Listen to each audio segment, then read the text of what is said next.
എന്നാലും കണ്ടാൽ എനിക്ക് സർപ്രൈസ് ചെയ്യാൻ ഒരിക്കലും പ്രതീക്ഷിച്ചില്ല. എന്റെ പുതിയ ഫ്രണ്ടാ.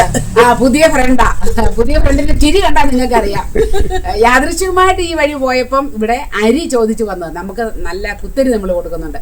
അപ്പൊ അരി ചോദിച്ചു വന്നയാള് വാതിക്ക് നിന്ന് ഇങ്ങനെ അരി ചോദിച്ചു. ഞാൻ എന്താന്ന് ചോദിച്ചത് ഞെട്ടിപ്പോയി. ഞാൻ ഓർത്ത് തന്നെ ഞെട്ടും നോക്കിയപ്പോ എന്നതാ, അയ്യോ യൂട്യൂബിൽ തയ്ക്കുന്ന ടീച്ചറല്ലേ എന്നാ എടുത്ത് വായിച്ചു ചോദിച്ചു. ശശികലയ്ക്ക് ഭയങ്കര സന്തോഷം. എന്റെ ചാനലെല്ലാം കാണും, തയ്യുമെല്ലാം. ആണോ? ടീച്ചറിനെ കണ്ട് തയ്ച്ചതാ. അതെയോ? നല്ല സൂപ്പറാണല്ലോ, ഒരു വിഷയമില്ല, നല്ലതാ. അപ്പം എനിക്ക് ഒരുപാട് സന്തോഷം, ശശികലയ്ക്ക് സന്തോഷം. പറ എനിക്ക് ഭയങ്കര സന്തോഷം, എനിക്ക് പറയാൻ വാക്കില്ല. എന്നാലും നമ്മുടെ വ്യൂവേഴ്സിനോട് എന്തെങ്കിലും എന്നെ കുറിച്ച്. അയ്യോ ടീച്ചറിനെ കുറിച്ച് എന്ത് പറയാനാ, ഓളിക്കാളല്ല. ഒരുപാട് സന്തോഷം. അനുഗ്രഹിച്ച് എല്ലാ സൗഭാഗ്യങ്ങളും ഉണ്ടാകട്ടെ ടീച്ചറിന്.